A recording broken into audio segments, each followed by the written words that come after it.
আজকের নিবেদন উলুখাগড়া যত বলির পাত্র। ইচ্ছা না থাকলেও যেতে হয় ছেড়ে। চেনা পরিবেশ, চেনা মানুষ, চেনা সম্পর্কের মায়া জালটা ছিন্ন করে। তবুও কিছু যাওয়া তৃপ্তিদায়ক,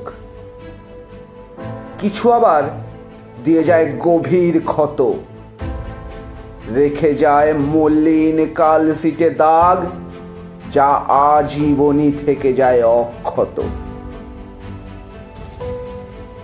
তেমনি আজকের যাওয়াটাও হতে পারত সদর্পে, বীরের ন্যায়। হয়তোবা যুদ্ধ সমাপ্ত করে যুযুধান দুই অকর্মণ্য কুটিল স্বভাব রাজার ফাঁদে দায়ভারে নুজ্জ সেনাপতি, প্রাপ্তি অবশ্যম্ভাবী বিনা যুদ্ধাস্ত্রেই উলুখাগড়ার বীর গতি। হলো তাই।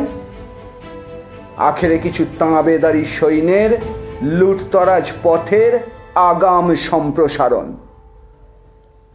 উন্মুক্ত যুদ্ধক্ষেত্র, শত্রুপক্ষের শানিত অস্ত্র, এত কিছু অবজ্ঞা করে শুধু রাজার সেনাপতি কি ছিঁড়বে বসে কিছু ঘাস?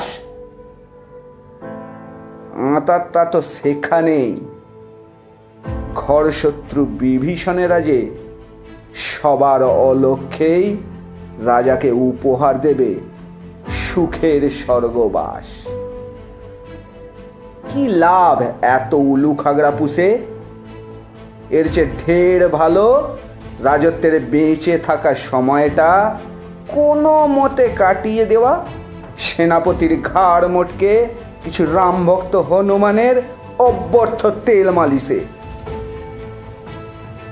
বেশ, তবে রাজা থাকো সুখে, বিবেক লজ্জা বোধটা ভুলে। সৈন্যরা ভীরু কাপুরুষ নয়, শুধু শুনে রাখো কানটি খুলে। ওরা লড়তে জানে, গড়তে জানে, নতুন করে ঘুরে দাঁড়াতে জানে। শুধু জানে না যেটা, ঘুর পথে ওই ভাগ বাটোয়ারার ঘৃণ্য মানে। ইচ্ছা না থাকলেও যেতে হয় ছেড়ে যুদ্ধক্ষেত্র। রাজায় রাজায় যুদ্ধ স্বরূপ উলুখাগড়াই যে আজন্মকাল বলির পাত্র।